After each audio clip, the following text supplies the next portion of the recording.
So excuse the mess, but this is where our main incoming water, the cold supply for the boiler, comes in. It's in our utility room just below the boiler, and as you can see, here's the main stopcock for this section, and there's the Combi Care installed.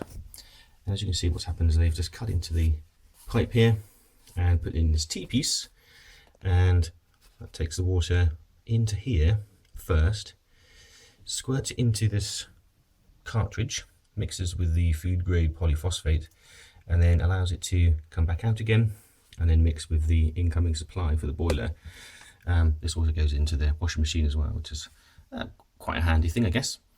And what happens is it mixes and prevents limescale. So we don't really know if this works, but it's a minimal cost. I think it was about £30 to buy the cartridge. Obviously more to buy the full assembly, but touch wood, the boiler's still working, so I'll just replace this.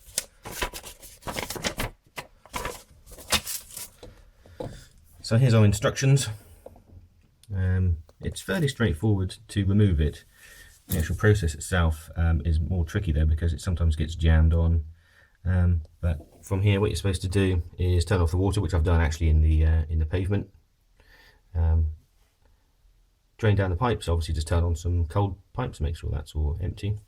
You'll need a bowl, of course, to place underneath, because that will leak. And then what we're supposed to do is loosen the pressure relief valve here. And that's allowing any pressure in here just to be dissipated, so you can remove it easily. And then unscrew this locking screw here. So this little small screw here. Get some better light. So there we go. So you remove that small screw here. And then what you're supposed to do is you're supposed to turn the cartridge a quarter of a turn to the left and then pull it downwards, and you'll pull the whole assembly out. And what you'll be ending up with, actually come out from underneath that section, so you pull this out. But as you can see, sometimes you end up mashing up these O-rings because it's a plastic insert. So yeah, I think on a previous one I've actually had to replace the O-ring that was damaged before it was even installed. So check these before you install it, otherwise you'll have leaks, and there's nothing worse than that. But anyway, let's start to unscrew this and get it out. So first off, let's unscrew the pressure relief valve. As you can see there is some water coming out, so get the towel ready.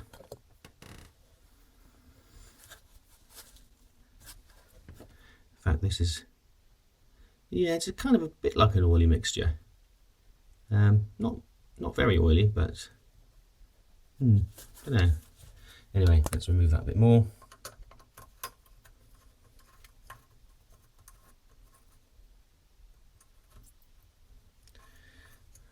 Get your towel underneath as well, or your bucket, whichever you have.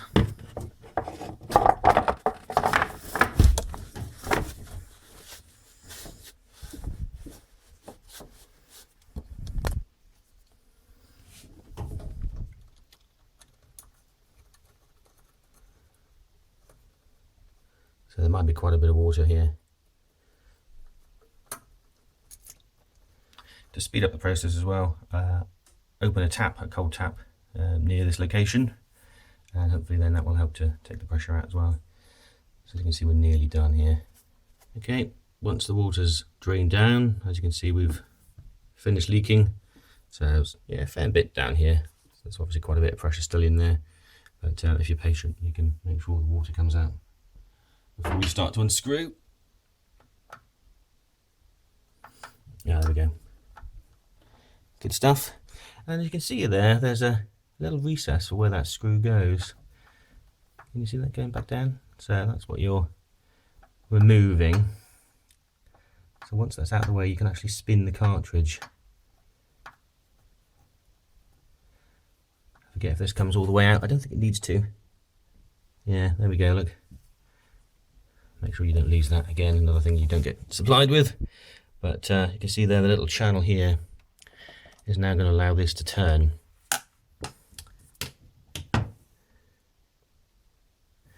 So, as it says, turn it left. So it goes into that mode. And then it's a case of wiggling it down. So I'm going to need 2 hands for this, so let's prop you up somewhere. There we go. And you can actually see, yeah, it's mashed up that already. So, yeah, weird design this. I don't know. You'd think it should be quite nice and smooth, but anyway, this is the old one. And you get this indicator ring, or you can just write on it, but this is supposed to indicate when you install the filter. So as you can see, you've got a date ring here with a little arrow, and you just put it onto wherever it's supposed to be installed, whatever month, and it reminds you. But you know, you normally do this at the same time as your boiler service. Anyway, there we go. There's the stuff. And then of course it's just a simple case in theory of just plugging that back up in there. So let's look at this elbow section here, because I know this has blocked in the past, so I want to check it, and the holes are so small they easily get blocked, and that renders this you know, useless really. So if we look here, you can see that small venturi there, look.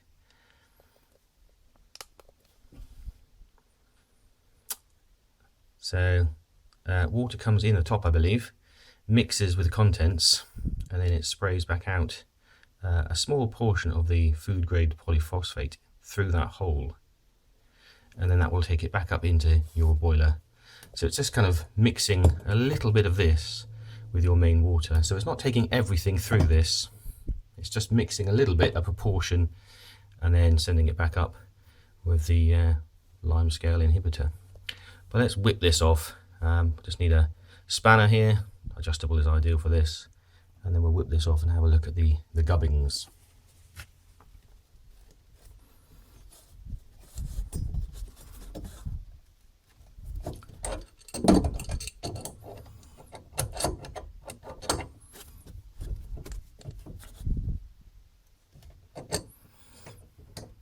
I did pre-loosen this off camera because it was pretty tight.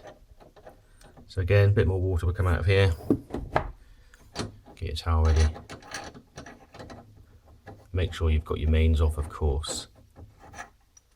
Right, so there we go, you can see the input hole and then the output hole. I think the small one must be the output hole. Yeah, not much to it. You can see straight through there, that's your pressure relief. But the key is this bit here. As you can see, there's a bit gummed up already. So what we had was this hole in the middle was completely blocked, and as you can see, there was a bit of sediment here. It's not too bad this time, but you may notice those holes are completely blocked, and if they are, it's just a case of getting a small drill bit, poking them through, and giving it a bit of a clean up. I think on this occasion we're not too bad. This doesn't rattle, the old one, by the way. It's full of water now, so you can tell one that's brand new because it sounds like that. So yeah, that's okay. I'm going to clean that up a little bit, make sure those holes are unplugged. Okay, I'm just using a 1.5mm drill bit. Make sure these are nice and empty. Yeah, that's perfect. As you can see, that's going straight in. So I think you don't have to do this, of course. This is completely optional to you, but I find after a few years this gets blocked, and you can already see there's some sediment in there building up. Be careful with the rubber seals. There's one in the middle, one on the outside. So just poke the holes, make sure they're nice and free. And that will be that. So now it'll be the case of just reassembling this. That's the thing with Limescale. Once it starts to harden, it's a devil to get off. But yeah, that's not too bad. Can see the holes there okay. So let's check the elbow. Yeah, it's not too bad. I mean, you can see again, it's a bit crusty, but make sure there's nothing built up on there. Give it a bit of a clean, and then reassemble it. As we did with the elbow join, I'm just going to put some drill bits down here, make sure they're nice and free, which they are.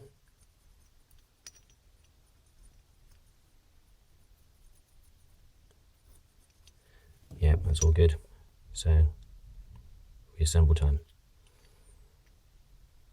In fact, you can see the, don't know if you can see that, can you see where the hole goes in?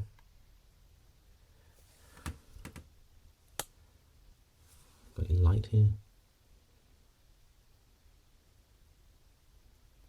Might be able to see that, just where the two holes join.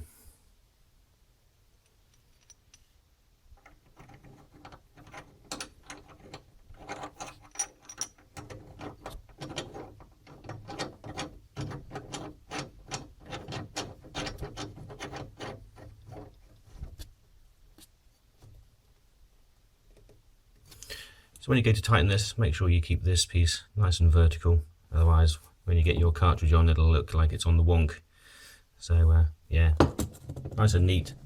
Okay, all back on. Remember, this doesn't need to be super tight, it's not a compression fitting, it's using those O-rings to make a good seal. So next stage is to get our new cartridge.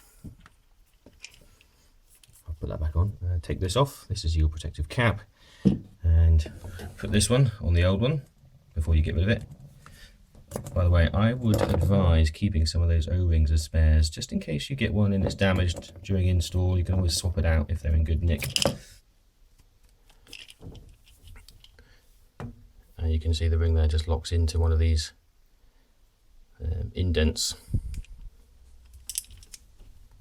Okay, so the label will be facing to the left, because what you're trying to do is you're trying to get this piece here into this slot.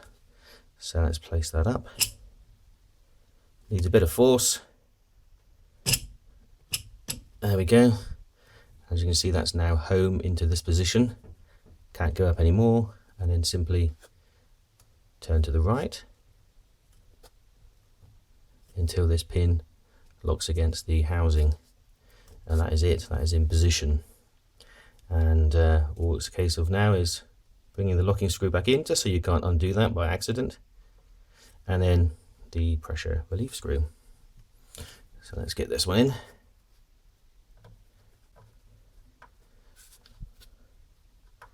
So this doesn't need to be tight or anything, this is just purely to stop it being removed by accident. That's in there. As you can see, you can still tilt it, it's just stopping you completely removing it. And then pressure relief screw.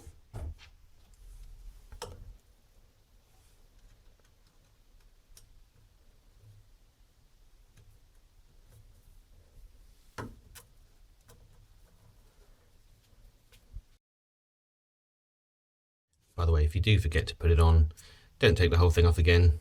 It's got a slit in there, so you can just put that over, no problem at all.